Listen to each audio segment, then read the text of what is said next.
Good morning, guys. Welcome to another episode of Amber Unfiltered. Today, we're going to talk about a very intriguing movie.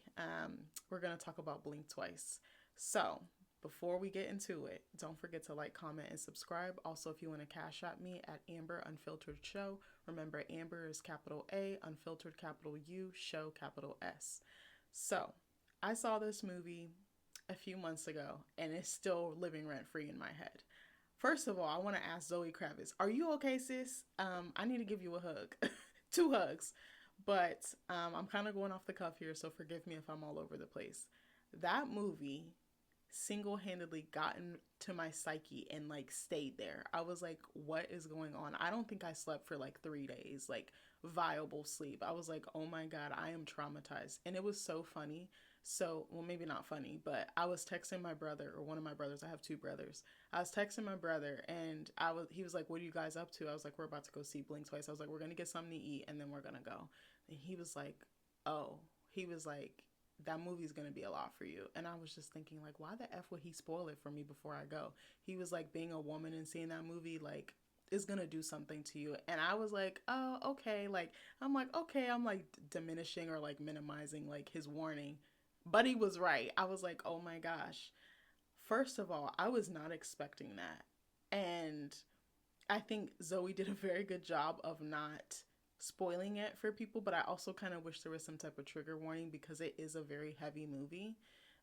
First of all, the premise is just so crazy to me. So Channing Tatum plays, I believe, Slater King, and he's like a tech billionaire. He kind of does some really heinous shit to women, or he basically gets canceled and he kind of falls out of the limelight, and then he resurfaces claiming that he's healed, he's done the work, he's gone to therapy, this, that, and the third.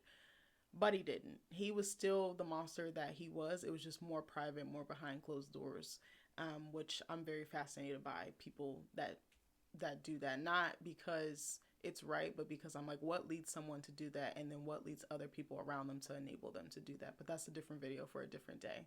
So Naomi Aki, I believe her name is, plays Frida. She's like a cocktail waitress, and she's like obsessed with him. And she basically sneaks into this party that he's at, and somehow gets invited to his private island.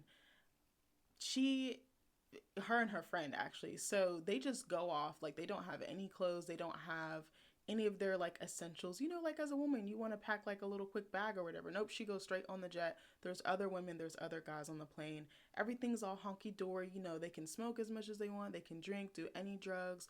Everything is just like a free for all. It's just kind of flowing, you know. But it's so structured. Like the women all wear the same outfit. They always wear white. Dinner is like a curated like menu. You don't get to like order like as if you were at a restaurant or make any special requests. It's already picked for you. Everything is controlled. And then at the end of the night, they're like hammered and high out of their mind, but they oh my gosh. I'm probably okay, I'm going to ruin it because sorry, not sorry. If you're watching this and you plan to watch it, stop the video right now cuz I'm about to ruin it for you. So every night it's like this cycle, right? And at the end of the night, all of the women are like running. They're like running in the dark on this like gorgeous estate, but they don't know what they're running from because they're so numb, they're so high, they're so drunk that it's like a haze, right? So they finally are like, what the fuck am I running from? So then Frida's friend that came with her goes missing, and then stuff starts clicking into place. She sees sometimes little signs like she's got dirt under her nails. She finds a knife. She finds this room that's got these red bags with perfume in it. And she's like, well, what the F is this? And even when she got there, she should have been tipped off, but she finds like little things like someone else's lipstick or perfume, and she just like, I don't think she found perfume, she found someone else's lipstick with like hair on it, but she just ignores it. She's just like, oh, you know. And the thing is, Slater isn't really paying her mind. Like he is, but it's not like he's whining and dining her. It's not like he's like they're getting intimate or anything like that. It's just kind of like subtle. Like he does just enough to keep her happy, but he knows she's enamored with him. Well, bitch, come to find out, they are actually assaulting the women. Trigger warning, I should have probably said that before. They're assaulting the women. That's why they're getting them so high and so drunk so that they don't remember. And that's what they're running from every night. They're running from the men. They're running from their abuser. They're running from their monster.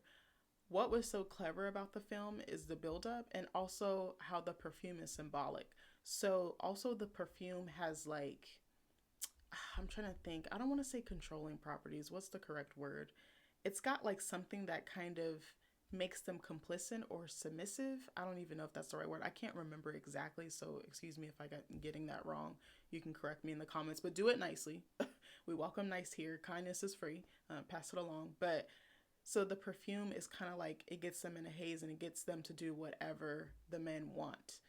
And there's little subtle clues, but I thought it was so genius and it was so subtle again. And like for instance, at the beginning of the movie, Frida has a chameleon or lizard painted on her nails. Come to find out, she had already been at that island the year before, but they drugged her and got her so high, like her memory was basically wiping. Oh, I'm sorry. The perfume was wiping their memory because the flower that was going in the perfume had some type of property that could like basically give you amnesia or just wipe the slate clean. That's why the women didn't remember the next day, like, or even later that night, like, why are we running? Why are we like playing a game of tag but nobody's coming after us? Oh my God, it was so gut wrenching sitting in that theater. And the crazy part is my husband and I were the only two in there. So I'm leaning in the chair, I'm yelling at the screen, I'm doing all the things. I'm terrible to go to the movies with because I'm very like vocal. I'd be like the person that's cussing during a horror movie. Be like, bitch, get out the room. Like, black people wouldn't do that. Like, I'm in there yelling, making the whole theater laugh because I'm like, I am so engaged. Like, I'm so immersive, you know? But it was so crazy. Something else that was crazy is that my husband can figure out a movie in like 5 minutes. He'll be like, I remember I told him what my brother said about going to see the movie. And he was like, oh, I know what your brother meant. And I'm like, bitch, how you already figured this out? We ain't even been here but like 5-10 minutes. But he's very good at picking up on stuff. Me, I'm like, if I'm watching it by myself, I can figure it out. But when I'm with him, it's like he just figures it out like that. So I'm like, okay. But also, it was interesting how the women were forced to wear white and the clothing was very deliberate. It was kind of, to me, it felt representative of like their purity, like being taken away from them because they were being assaulted, because they were being drugged and kind of held against their will. And then what's crazy is their phones and stuff were taken, so they couldn't communicate. They had no way like to get home. They were completely at Channing Tatum's character, which was Slater's mercy, and even the other men. But what I loved was when the women came to and they banded together. That was so iconic to me. I was like, I don't think I've ever seen that done that way on the screen. Like there is one scene, there's a girl, I think she's like Dominican or something. She's beautiful. She's got like big, like curly, thick, coarse, like textured hair. And you see her come to and like the rage that goes across her face. And she like fucks up her assailant or her abuser, and I just was like, yes, kill them, fuck them up, like, because I was like, I wish every woman could do this to her abuser. And I was like, again, another trigger warning. I have been assaulted, and I was like, damn, I wish I could have done this to the person that did this to me, because I probably would have felt vindicated. But obviously I went to therapy. I'm not out here killing people or attacking people because that's just not me. But I just, I was like, oh my God. I think it was so raw, the manner in which the assaults took place. I don't want to say too much about that. I don't want to super trigger anyone. But there was indicators that they were being assaulted, and then it all clicked into place later on as the further you progress into the movie. And I thought that was so clever, like the sound design of the film and like the shots that she chose to use. Like I remember I actually thought it was a gorgeous scene, and this is what kind of triggered me a little bit and like caused me not to sleep, was because I kept seeing it when I was going to sleep. The scenes where after dinner they were like so high and drunk and like they have the perfume and all the things, they're like running, but it's like in this like, it's beautiful, but it's haunting, like it's eerie. They're running in like this dark, it's like this grassy huge, like, I don't know how to explain it. This is so bad. Excuse me for my word. It kind of gives like a plantation almost, because it's like a big patch of like land and they're just running across, and there's like this gorgeous like architecturally like historical building. So it kind of gave that vibe a little bit. Maybe it was the setting that they chose, and again, forgive me for using that word. That's the only word I can think of right now. But it kind of was that, but they were like running across in the dark. But seeing the white contrast with the darkness, it was like showing the men were dark and the women were like pure, but their purity was being taken from them by these dark figures. It was so interesting. Like you have to, okay, I don't want to say you have to see it because it is a very triggering movie, But even when the assaults were taking place, there was like little key indicators with the sound that Zoe did that I thought was so clever. Like she was, it sounded like keys like being like, or like chain, like necklace chains, like clanking, or like the little what is it called, like a charm or something. It kind of sounded like charms running together, or like keys being like clanked against each other. And then later on we find out that, you know, the women were unfortunately being assaulted, but she gave little lead ups to it. And even there's a scene where Frida discovers the bags of perfume, and one of the housekeepers on site was like red rabbit, like she kept saying it, but I couldn't understand what she said. But she was hinting to Frida, Naomi Aki's character, that you have been on this island before, but she wasn't, it wasn't registering. But also what was interesting was Gina Davis's character. So she was a woman there. I think she was like Slater's like manager or handler or something. She was like, I don't want to say she was participating, but she was complicit. Like she wasn't stopping him. She wasn't like helping the other women. She wasn't advocating for them, and that really bothered me. And then when she was confronted about why she didn't help, she was just like, "Oh, like it's out of my hands." And I was like, I feel like we know so many people like that. Like for instance, Jeffrey Epstein and Ghislaine Maxwell. Like that's a key example. Or even, I hate to say it, I hate to give him any light, but P Diddy and probably some of his female staff that work for him, and like enabled the abuse to keep persisting. I thought that was really fascinating, but also how they talked about men being assaulted, because there were some men that were being assaulted on the island as well. Dang, I can't think of any other.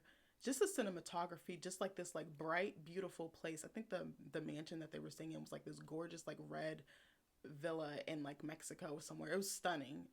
I thought that location was very interesting, but also how it talked about how we can become so blind to someone's power, to someone's wealth, to someone's status or their image or their name, that we just kind of like forgo logic. I thought that was a really clever point that she made.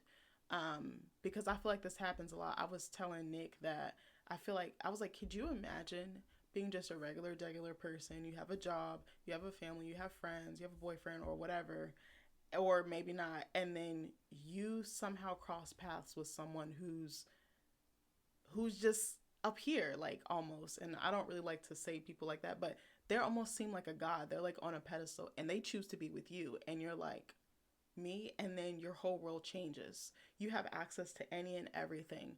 I could not imagine the fucking mind fuck that goes on when that happens. And then after you're done with that person, you'll probably never date regular or be with a regular person again, because now you've been exposed to this certain lifestyle. Like, but also, you know, just like feeling like somebody, because I think a lot of the problem with Frida's character was she didn't feel like anybody. She didn't feel seen. She felt invisible. Her boss was trash. She had a shitty job. She had a shitty apartment. Like she didn't really have much. I don't want to say she didn't have much going for herself, but she was kind of, she was poor and she wanted an opportunity, and she was like, I'm going to take it. And the ending really surprised me, because I was like, I would not have done that. And I think I also disagreed with a lot of the choices, because she was a black woman making these choices. And I was like, none of the black women I know would make that choice. But I was like, this is a film. She's trying to make a point. So instead of killing her abuser, which Frida could have, she keeps him alive. She marries him and accumulates the wealth, which, and the power, which I was so surprised by, because I was like, I don't think I could stay with someone that abused me on that level. That's just me personally. But she got the power, the wealth, the status, and everything that she felt she deserved, that she wanted. She I think also too, a really good point that Zoe Kravitz made is like the proximity to wealth, the proximity to stardom, or the proximity to status. So many people want that, and they don't care what they, you know, would, they don't care what they have to do to get it. And I'm like, me, I have morals. My moral compass cannot be compromised. Like I have a very strong moral compass, but it's like sometimes if you're weak for it, or you're like, oh, just this one time, and then one time becomes several or forever. There were some other really good moments, but I think because of how raw the assault scenes were, and then being afraid for the women's safety, because I was like, how are they going to get out of this? Because Frida realized it. And then there was another, oh yeah, shout out to this actress. Oh my God, what was her name? Adria Arjona or Arjonas. I might be getting it wrong. I don't have any notes on me, so I apologize. I apologize if I got her name wrong, but she played the perfect, like, I don't even want to say foil.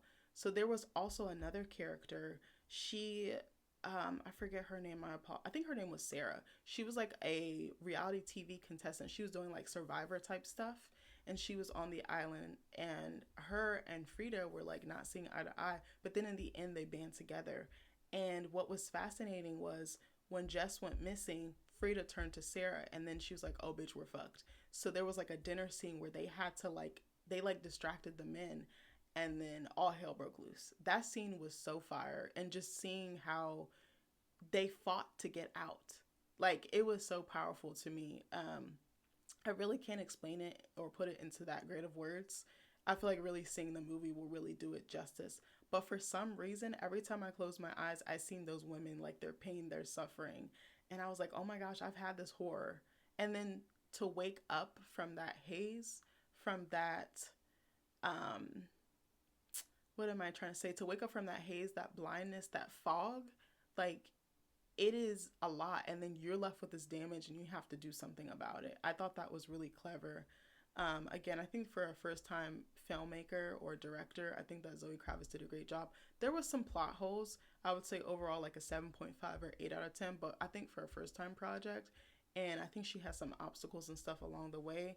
I think this movie took like 10 years to get made because I think she wrote it with, is it E.T. Feigenbaum or something like that? I might be getting the name wrong, so I apologize. But she wrote it with a friend who's in the industry as well, and then they had to get financing and casting and everything. Like movies take a really long time to make. I think we just think, oh, they just pop up like they're already out. There's millions of them out, but sometimes they've shot this years in advance and they move it on to other projects. I really have a deep respect for actors, filmmakers, people who do costuming, makeup, hair, like all that stuff is important. Sound, grips, production, like pre-production, post-production, assistance, all of that. Like if you think about it, it's all curated. They all come together to curate a labor of love. That is so powerful to me. The same thing with books, with albums, anything like that. Like all these people came together for this one common goal. And I think that's really amazing and incredible, but it also shows the testament and commitment to the craft. Everybody is important and everybody has a role to play.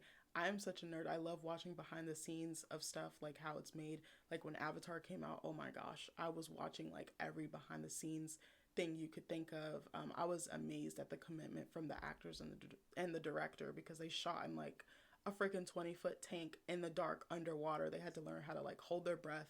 I think Kate Winslet learned how to hold her breath for like 8 minutes, which is like a world record. Like these people could have died making this movie, and that shows you how much they wanted to tell the story, how much they cared about it, how much love and empathy and concern. Like I just loved it. But anyway, back to Blink Twice. There was some other things I think that really triggered me, but mostly I think just the rawness. And Zoe really didn't say anything. Like I seen her press runs, I seen her outfit. She looked fucking stunning. Like I think there was one, she was on the red carpet. She was wearing this gorgeous like plunging red number, and I was like, "Girl, you ate." Like I love that look. She's so naturally beautiful. She doesn't really need a lot of makeup, but also it seemed like the cast had really good chemistry and that they respected each other. And when they had to shoot those tough scenes, they really came together. But it was so interesting. After I saw that movie, one, I was traumatized. Two, I love horror films. That horror is my favorite genre. After that, I was like, I'm going to be more intentional about what I watch. Only because it really fucked up my mind. I don't know. It was like someone like clawed their way into my brain, like an octopus with like tentacles, like got in my psyche, got in my mind. And I think that's exactly what she went for, and she achieved that goal. Like Zoe, hey girl, hey, you need a hug, you need therapy, like I'll buy you a drink. But um, I just I was like, I'm gonna be more intentional. I'm gonna think about what I'm watching. I'm gonna be more careful or selective about what I'm watching, because it truly terrified me, because I was like, women actually go through this every single day, and sometimes nothing is done. Sometimes they are in trauma mode forever, and it really changes your life if you are assaulted. Like it changed my life so much. It affects every aspect of my life, whether it's intimacy, whether it's food, whether it's my view of myself, my body, everything you can think of, it affects. So I think it hit home for me a little bit differently. I feel like even if you're not assaulted, it'll hit because it's so disturbing. Like it's like sick, like that people do this to other people. And what's crazy is when you are of such high stature and you still choose to exercise abuse and evil, like that's really fucked up. Something's wrong with you. You need to go get help, and you need to be under the jail. But like I really wanted to see Smile 2 so fucking bad. Like, I love the first one. I thought it was genius. But also, when I saw that one, I didn't sleep for 3 days. My husband was like on his freaking bachelor party or like out for the weekend. And I decided to go see it and then came home to a dark house and slept with the lights on. And we live in the country. So, you know, when it get dark, dark.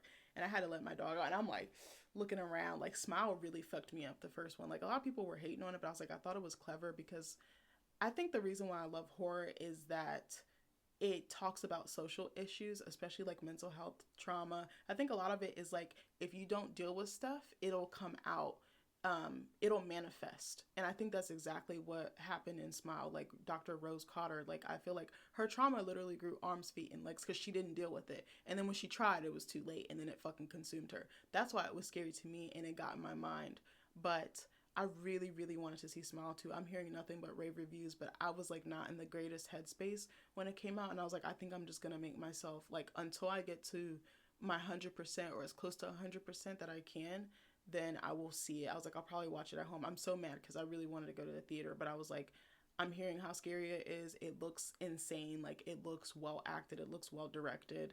It looks like it has beautiful cinematography, but I was like, I just can't like do that to myself because I was in such a low spot because of work and just the stress it was and toll it was taking on me, and also just feeling like I told you guys I thought I was actually going crazy, like descending into madness. So I was like, I need to wait until I'm in a better headspace and can like receive this art.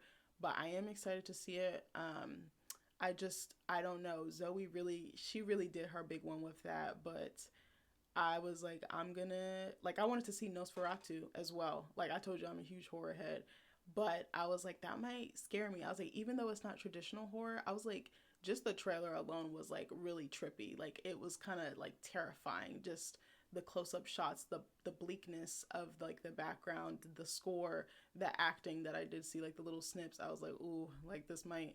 I was like, I might have to rethink this, and I really wanted to see both. But I'm a pretty intentional person and I try to do things that feel good, or I'm trying to lean more into that. And I want to be mindful about what I feed my mind, what I feed my body and my soul. And right now it's not calling for horror, but I have to kind of take horror in doses and I always also have to take breaks. I would say that Blink Twice is not a traditional horror. I think it's more of a body horror because it's like invasion of your body, invasion of your peace. Um, and but also it shows how trauma can like sexual abuse can lead to such it can lead to a lot like I said earlier, it permeates like every part of your life. But I would say it was more like thriller and it was like mental, like it was like more of like a psychological thriller. Again, if you watch it, I would say do some self-care before the movie. I'm laughing, but it's really not funny. Do self-care before the movie and after, because it does sit with you. And it I don't know how she did that. I don't think I've really seen that from a lot of filmmakers, like a movie that just sits with you. Like, I'm telling you, I saw this back in the summer and I'm still thinking about it. It doesn't traumatize me as much, but when I first seen it, like that first week or two, I was like, I can't stop thinking about it. Certain scenes, certain sounds, certain facial expressions. I'm telling you, just like the raw emotion and like when those women woke up out of that daze, like, oh, it was on and popping. But again, I hope you guys do check it out. Support Zoe. I'm curious to see what other projects she does next. Maybe I shouldn't have called this a review, but these are just some thoughts I have. I didn't really review scene by scene. I just kind of talked about some key things that stood out to me as a viewer. Like I said, I love movies. I love pop culture. I love TV. I love artistry. I love celebrities. I love it all. This was one of those movies I'll probably think about for a long time. Um, I was like, I don't know if I could show my kid this movie like in the future because I was like, this is a lot, but I kind of want my daughter to be aware of stuff like this so that she doesn't fall into those pitfalls. But it's like it could happen to anyone. It could happen to me. It could happen to my friends. It could happen to my family. Like it just is. I think it like socially it shows a lot. But I was so pissed off with Frida's character. She made me so hot because I was like, girl, I wouldn't have done that. Like me personally, just thinking from a safety aspect, I'm not going with some man I don't know on a jet to some island I can't get off of. You're the only one, the guy is the only one that knows how to, or the person in power with wealth is the only one that knows how to get off and on this island. I don't have a phone. No one knows where I'm at. I don't have my clothes. I don't have a card, like a credit card. ID. I don't have anything. So she could have just disappeared without a trace and nobody would have cared. And to me, that's really scary. And I was a person, oh my God, I was so stupid when I was younger. Like, before I met my husband, like years before, I was just a wild child. Like, so stupid, going to parties, going by myself, going to the city by myself, out till 3, 4 a.m., like just reckless. And I was like, what was I doing? And I realized now I didn't love myself. And I was like, bro, you must have had an angel or a spirit guide watching over you, because like, how did something not happen to you? I could have been R-worded, I could have been essayed, I could have been kidnapped, I could have been killed for real, because I was going to people's houses that I didn't know how to get out, didn't know like the exit plan. Like, oh my God, I have so many stories. And now looking back, I'm like, I hope my daughter isn't as dumb as I am. Like, I just hope that she's much smarter. Like, I plan to have talks with her about this and just be genuine and upfront with her. Because, like, if she is going to go to college or any set, even if she doesn't go to college, like a bar or something, like anything can happen. And I'm not just saying it for women, it can happen to men too. Men are assaulted too. And I definitely believe there are survivors and victims out there. I don't even want to say victims, there are survivors out there. And again, it can take a toll on you. So, if you do watch this movie, let me know. Or if you have already watched it, let me know. Hopefully you guys enjoyed. I don't even know what to call this. I don't think it's a review. Hopefully you guys enjoyed my TED Talk. But again, don't forget to like, comment, and subscribe. Please comment. I would love to hear from you. Just let me know how your day is going. But also, if you've seen the movie, if you want to see it, what did you think about some of the thoughts I had? I probably should have had notes, but I started to write notes, and then I was like, I just want to go off the cuff and try to remember what I can. And I still remember like some pretty key parts, but I love you guys, and I'll see you next time, and hope you have a great day. Bye.